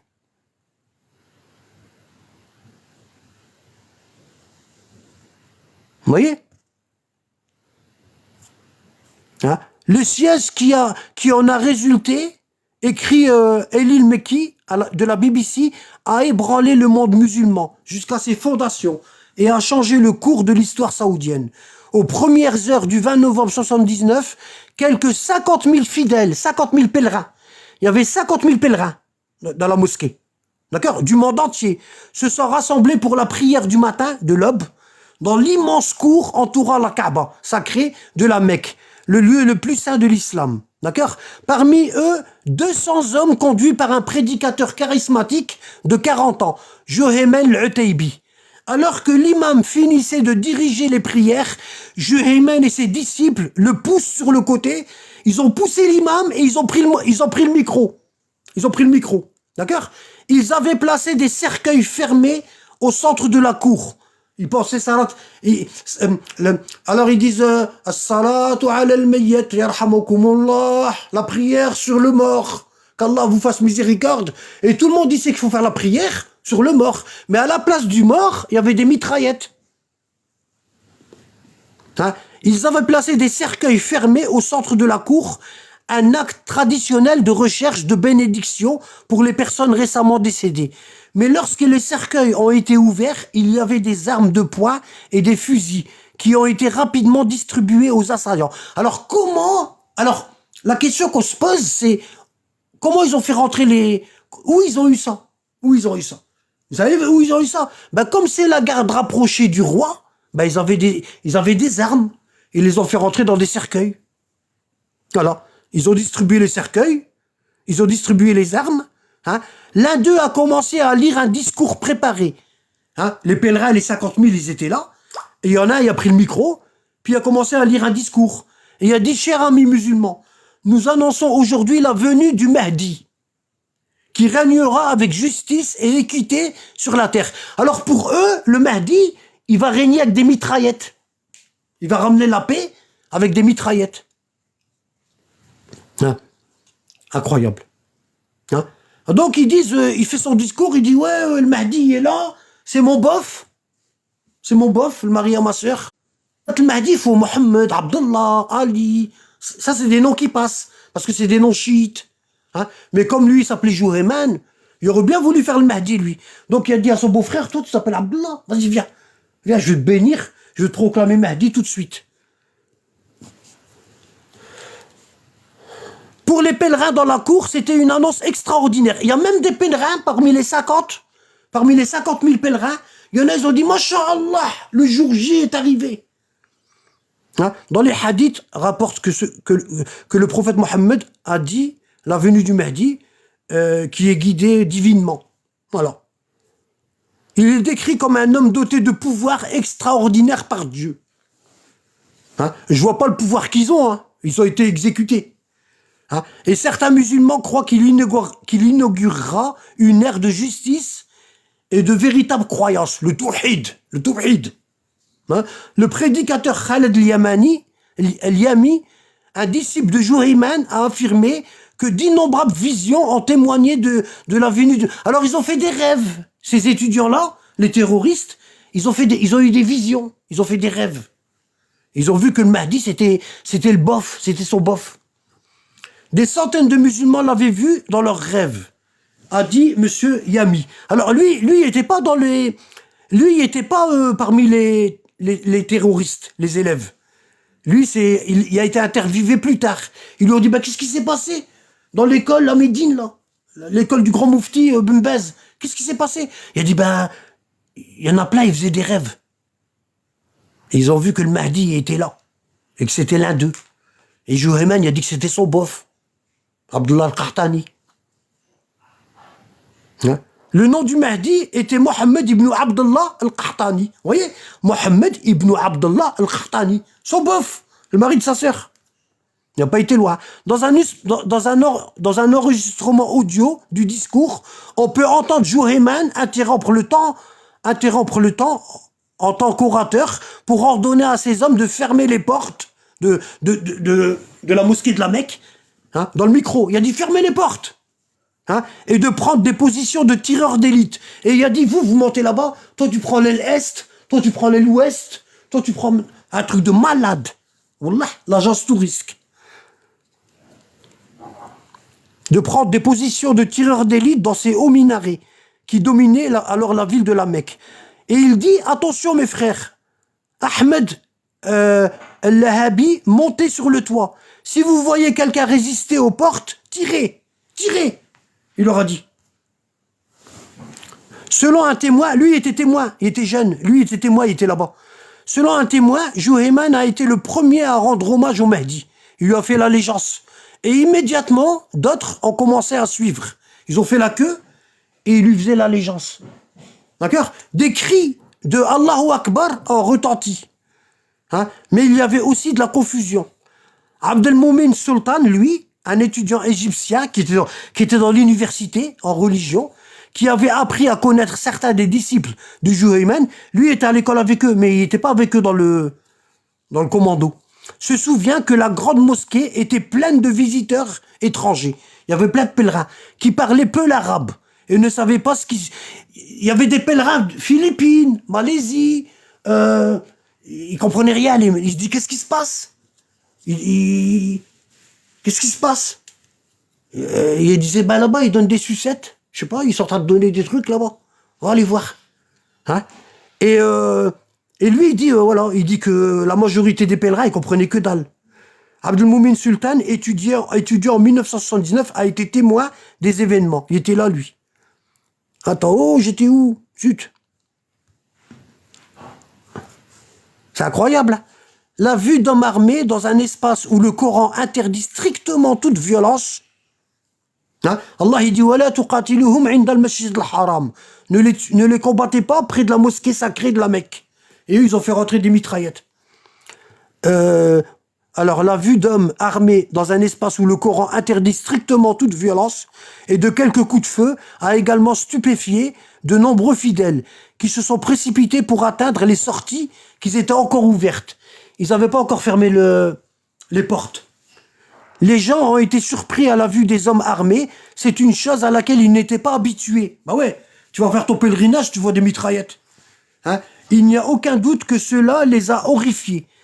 C'était quelque chose de scandaleux, dit Abdelmoumin Sultan, lui il dit ça. Alors il dit, mais en 1 heure à peine, l'audacieuse prise de contrôle était terminée. Un groupe armé avait désormais le contrôle total de la grande mosquée de la Mecque, défiant ainsi directement l'autorité de la famille royale saoudienne. Les hommes qui ont pris possession de la grande mosquée appartenaient à une association appelée Jama'at Salafiyya al-Muhtasiba. Vous voyez, le groupe salafiste Jama'at Salafiyya al-Muhtasiba, JSM, qui condamnait ce qu'elle percevait comme... Elle condamnait tout ce qu'elle voyait. Le fait que le roi d'Arabie Saoudite, Abdallah, il va en Angleterre et la reine, elle lui met un collier où est-ce qu'il y a une croix, bah pour eux, c'est de la mécréance. Donc il faut tuer la famille royale. D'accord? Condamner ce qu'elle percevait comme de la dégénérescence des valeurs sociales et religieuses en Arabie Saoudite. Riche de l'argent du pétrole, le pays se transformait progressivement en une société de consommation. Maintenant, vous allez voir, il y a des discothèques, il y a des boîtes, ils chantent, ils dansent, ils sont en train de faire The Line.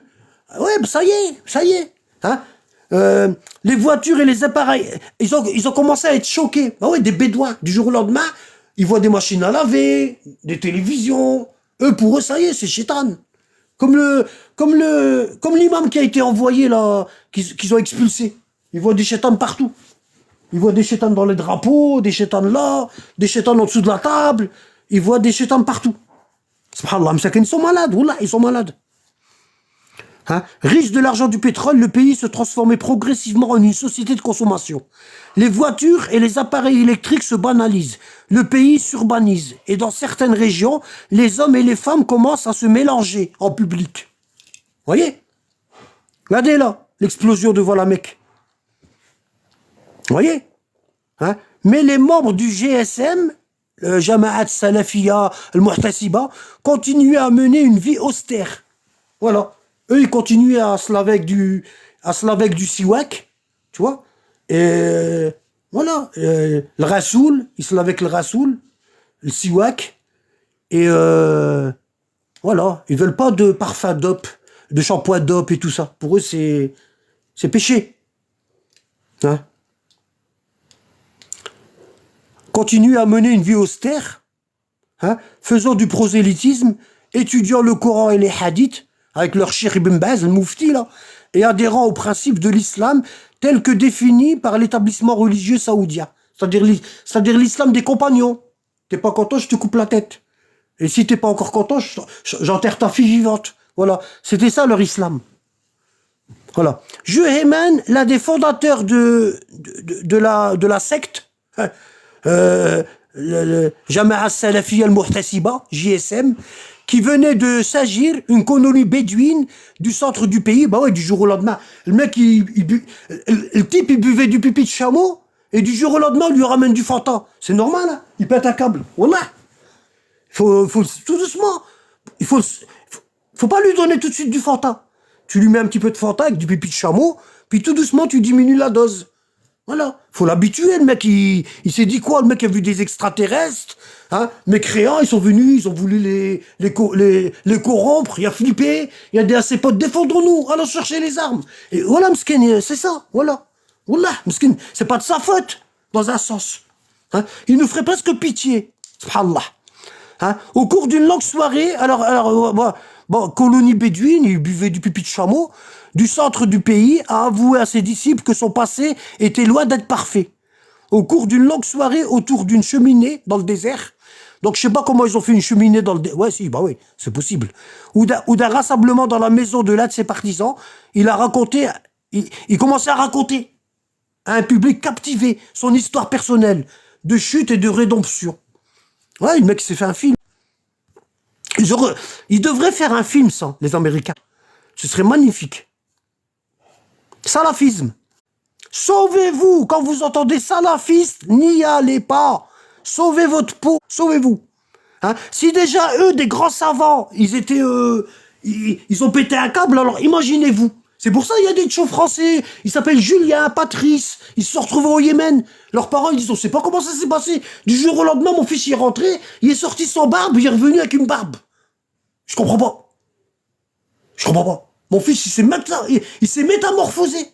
Hein? Avant, quand il est rentré, il me faisait des bisous. Il me disait, bonjour maman, ça va et tout. Et là, il me fait plus de bisous. Il me regarde drôle. Je sais pas, comment il vous regarde, madame? Le journaliste, il tenait le micro comme ça, puis il dit, il vous regarde comment, votre fils? Elle dit, bah, je sais pas, moi, j'ai l'impression que je suis sale. Je sais pas. Il veut même plus manger dans les assiettes.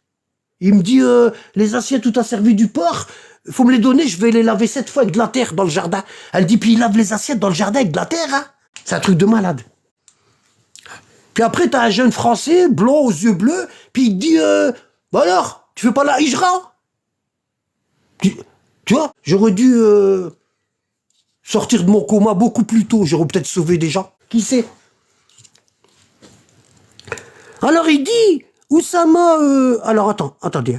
Oussama Al-Koussi, un étudiant religieux qui fréquentait les réunions du groupe. Donc il faisait un groupe, il faisait un feu de camp, comme quand on allait en colonie, quand on était petit. On allait en colonie, on faisait des feux de camp. Tu vois? Mais lui, c'était des histoires plus trash, avec des mitraillettes. On sautait sur les lits avec des mitraillettes. Hein? On flinguait le directeur, on tirait sur les pots de fleurs. Tu vois? Lui, c'était ça. C'était plus dans l'idée. Enfin, j'essaie de me rapprocher. Hein. J'arriverai jamais à me rapprocher à fond. Vous voyez? Parce que je peux pas être dans la tête d'un terroriste. Fermez les yeux et imaginez-vous dans la tête d'un terroriste salafiste. Imaginez-vous. Et il y en a plein, ils sont là. Wallah, ils sont là. Il y en a plein. Ils sont parmi nous. Bah oui. Comment tu les reconnais? Ils ont le doigt du milieu plus long que les autres. David Vincent les a vus. Là, il s'est fou. Je m'amuse, mais en vérité, c'est pas marrant. Oussama Al-Koussi, un étudiant religieux qui fréquentait les réunions du groupe, a entendu Juhayman dire qu'il avait été impliqué dans le commerce illégal, y compris la contrebande de drogue. Alors ça, c'est un Ikhwan, la garde rapprochée du roi. Hein? Il est étudiant dans la grande université de Médine, où est-ce que le prophète est enterré. Le recteur de cette université, c'est Ibn Baz, le grand moufti d'Arabie Saoudite, que vous entendez partout. Il y a des livres partout ici en France. Ibn Baz a écrit ça, le Uthaymin, le Hédan, Rabi al-Madkhali, les plus grandes sommités de sciences en Arabie Saoudite. Et son élève, 14 ans de sciences dans le hadith, il dit qu'il travaillait dans le commerce illégal et qu'il faisait rentrer de la drogue dans... Voilà. Donc il s'est dit quoi? Il s'est dit, bah, le seul moyen d'effacer tout puis de remettre l'ardoise à zéro, bah, c'est d'inventer un Mahdi et puis de prendre la Mecque et de faire un nouveau État saoudien qui va marcher selon la comment ils appellent ça, selon le minhaj, le chemin des pieux prédécesseurs. Voilà. Et si tu lui dis, c'est qui le pieux prédécesseur? Il dit Abu Huraira, celui qui a inventé des hadiths avec Ka'b le rabbin. C'est ça les pieux prédécesseurs. Hein? Cependant, il s'est repenti. Oui, avait trouvé du réconfort dans la religion. Il était devenu un dirigeant zélé et dévoué.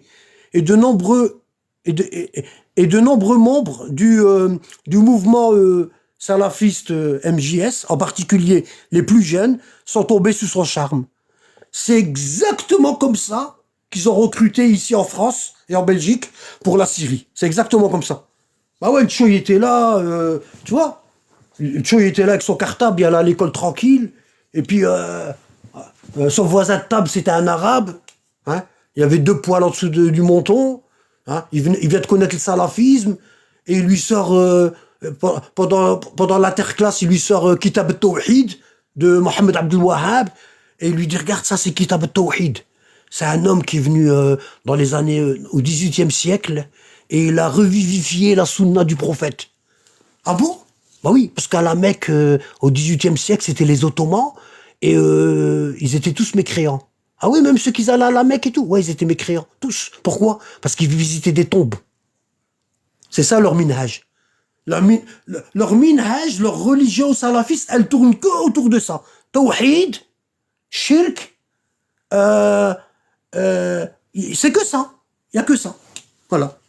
Faut tous les tuer, tawhid, shirk, voilà. Alors, il s'est repenti, voilà. Donc, les jeunes, ils l'ont suivi, Moussakine. La plupart de ceux qui l'ont connu, comme l'étudiant religieux Moutwali Saleh, attestent que sa force de caractère, ainsi que son dévouement, il était étrange. C'est quelqu'un qui... Bah oui, c'est vrai, quand vous regardez sa photo, il vous imprègne. Il avait ce qu'on appelle du charisme.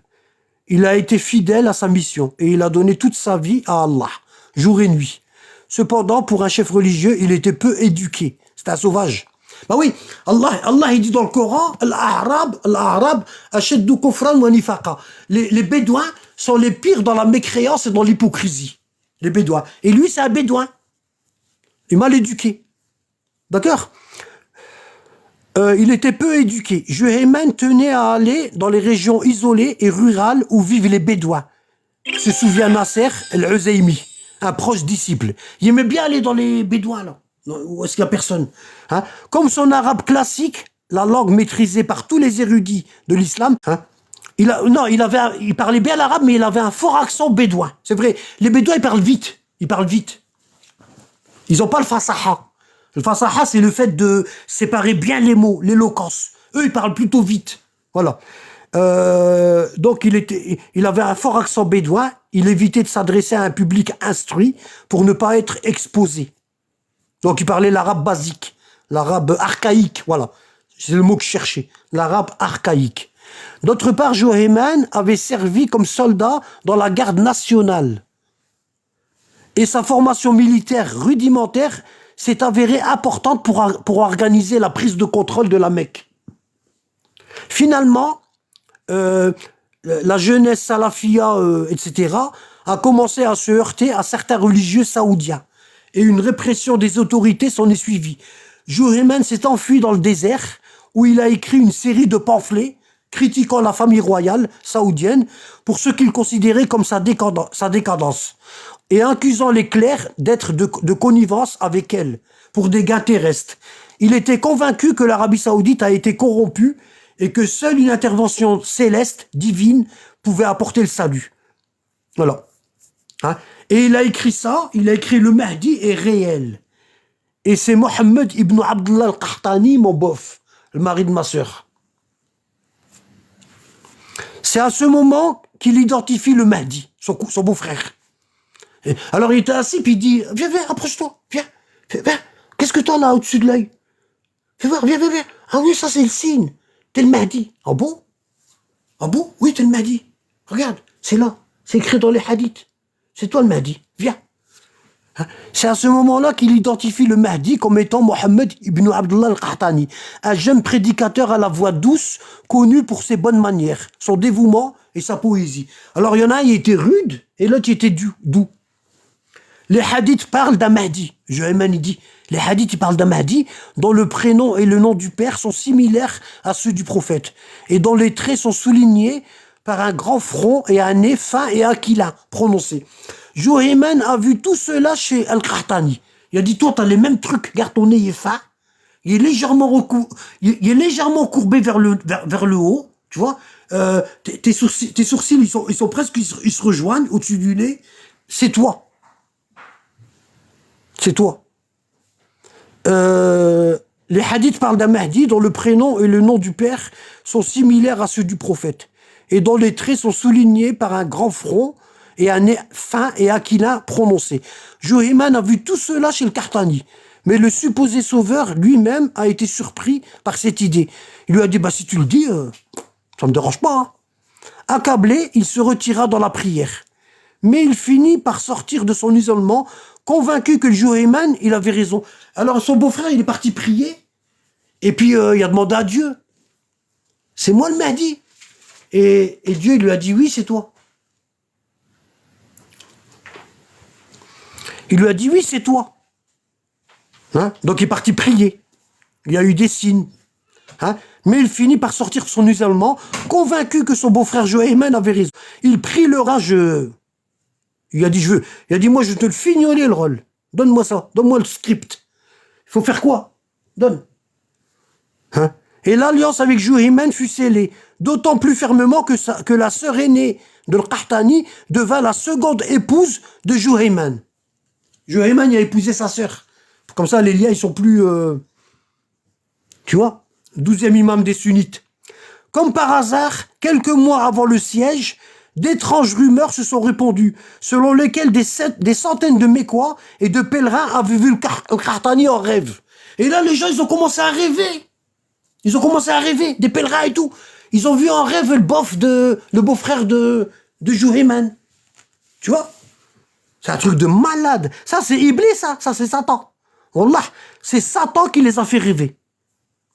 Hein? Se tenant debout dans la... Bah, on sait que c'est Satan, la preuve. Il s'est rien passé. Il y a eu plein de morts pour rien. Hein? Ils ont cassé du carrelage. Hein? Et voilà. Hein? Après, il fallait tout laver, il fallait passer la serpillière. Qu'est-ce qu'ils ont gagné quoi? Franchement. Alors, comme par hasard, quelques mois avant le siège de la Mecque, d'étranges rumeurs se sont répandues selon lesquelles des centaines de Mécois et de pèlerins avaient vu le Qahtani en rêve, le beau-frère de Juhayman, se tenant debout dans la grande mosquée de la Mecque et tenant la bannière de l'islam. Subhanallah. Alors, les partisans de Juhayman, le Utaybi, étaient convaincus. Hein, Moutouali Saleh, membre, lui c'était un membre du groupe, la jeunesse salafiste, d'accord, se souvient. Il dit, je me souviens, parce qu'ils ont interviewé après qu'ils ont attrapé après qu'ils les ont attrapés, ils ont enterré les morts, et ils les ont mis en prison, et ils les ont pas jugés, hein, ils leur ont coupé la tête, manu militari, devant la grande mosquée. À la queue leu, et vas-y, que je te coupe la tête. Voilà, je vais te faire une coupe brosse. Clac. Voilà. Hein? Je me souviens de la dernière réunion, quand un frère m'a demandé, frère Moutawali, que pensez-vous du Mahdi? Tu crois toi au Mahdi? Il lui a dit. Est-ce que tu crois au Mahdi? Et lui, il dit, celui qui a été interviewé par la presse, il dit, je lui ai dit, excuse-moi s'il vous plaît, ne parlez pas de ce sujet. Il a flippé. Lui, il a flippé. Il s'est dit, ouais, je vais encore lui dire, ouais, je suis d'accord, on sait jamais, hein, le mec qui a un micro, hein, il va m'enregistrer, puis je me retrouve avec les terroristes. Non. Pourtant, ils étaient dans la même université. Hein. Alors, il lui a dit, ne parle pas de ce sujet. Puis, quelqu'un m'a dit, tu es un diable silencieux. Alors, celui qui a dit, parle pas, tais-toi, on va se faire capter. L'autre, il lui a dit, toi, t'es un diable silencieux, toi. Shaitan akhras. Toi, shaitan akhras. Hein? Frère, il lui a dit frère, le Mahdi est réel, il est Mohammed ibn al-Qahtani, pourquoi tu doutes? Hein? Et lui, il doutait, hein, t'as vu? Hein? Dans les régions éloignées où il avait trouvé refuge, Juhayman et ses disciples ont commencé à se préparer aux violents conflits à venir. Donc ils préparaient, hein, les armes et tout, tu vois. Et du coup, les dirigeants saoudiens ont réagi avec lenteur à la saisie de la grande mosquée. Mais ils s'attendaient pas. La famille royale, elle se fait attaquer de l'intérieur. Hein? C'est comme avec Ben Laden, les Saoudiens là, qu'ils étaient les attentats et tout. Toute la famille Ben Laden, ils ont affrété un avion, ils les ont renvoyés en Arabie. Tous. Vous voyez, ils ont du pognon. Hein. Les dirigeants saoudiens ont réagi avec lenteur. Le prince héritier Fahd ibn Abdelaziz Al Saoud était en Tunisie lors du sommet de la Ligue arabe. Alors pendant que le prince était à la Ligue arabe, ben la Mecque ça faisait les pétards, ça jouait au pétard.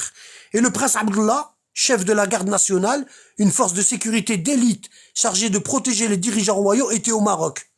Punaise, ils ont bien choisi leur... Et c'est au roi Khaled, malade, et au prince sultan ministre de la Défense qu'il incombe de coordonner une intervention. Ils ont appelé le GIGN. Voilà.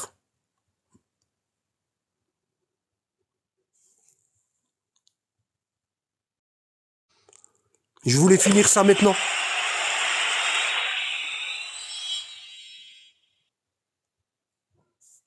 J'ai vu des tirs d'artillerie dirigés vers les minarets et j'ai vu des hélicoptères qui volaient constamment dans les airs. Et j'ai aussi vu des avions militaires, se souvient-il. La grande mosquée est un vaste bâtiment composé principalement de galeries et de couloirs d'une longueur de plusieurs centaines de mètres entourant la cour de la Kaaba et construit au cours des 2 jours suivants. Les unités saoudiennes ont lancé des assauts frontaux pour tenter d'y pénétrer. Mais les rebelles ont repoussé vague après vague d'attaques, malgré le fait qu'ils étaient largement dépassés en nombre et en armement. Abdelmoumen Sultan se souvient que Juhayman semblait suprêmement confiant et détendu lorsqu'ils se sont rencontrés près de la Kaaba ce jour-là. Il a dormi pendant une demi-heure ou 45 minutes en posant sa tête sur ma cuisse, tandis que sa femme se tenait prête. Elle ne l'a jamais quitté, dit-il. Wallah.